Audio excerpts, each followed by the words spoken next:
Moto ambao bado chanzo chake hakifahamika umeteketeza maduka jijini Tanga na kusababisha hasara. Wakielezea kuhusiana na tukio hilo, baadhi ya mashuhuda wamesema, mimi ni mjukuu wa familia hii.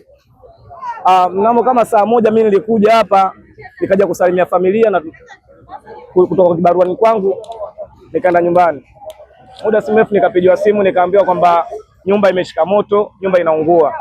Ikabidi mimi nitoke kuja kuangalia, hali ndo kama hivi unavyoona, nyumba ndo kama hivi inateketea, inaungua. Mpaka sasa hivi hata sielewi inakuaje, tumechanganyikiwa, ndo kama hivi unavyoona, hali halisi kama hivi mnavyoiona. Mimi nilikuwa nimetoka mazoezini na ingia naambiwa kwamba kuna hali ya hatari ya maduka yanaungua. Ikabidi nitoke spidi kuja hapa. Nilikuwa na maduka mawili, kwa maana sofa hamna tena kitu ambacho unaweza kukizungumzia. Kwa hiyo maduka yote kama mnavyoona hali halisi yameungua yote. Tumekaribisha umaskini kwa spidi kubwa sana. Kwa hiyo hakuna jambo ambalo tunaweza tukalifanya hapa. Zaidi ya yote ni kumshukuru sana Mwenyezi Mungu. Mimi binafsi naamini maisha tunatafuta.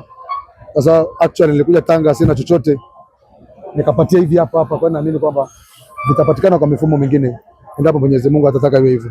Kwa upande wa Jeshi la Zimamoto na Uokoaji wanaelezea kuhusu hali halisi ya moto huo na hatua zilizochukuliwa. Moto ni mkali sana, unaambatana nyumba kwa nyumba na ni maduka ya biashara hapa stendi, barabara 12. Lakini kwa ujumla tunashukuru vyombo vyote vya uokoaji vipo hapa, tunapambana na moto unaendelea kupungua kasi, lakini ingawaje bado uko hali ya juu, lakini at least kwamba labda niseme huko karibu asilimia 75, lakini 25 bado tunapambana. Hii ni ajali, haya ni matokeo ambayo Mwenyezi Mungu ameandika. Hii ni ajali, ila kwamba wawe na subira na uvumilivu na kujisalimisha hali zao ziwe salama na mali zao tunaendelea kuziokoa, pamoja na wenyewe tunaendelea kuwaokoa.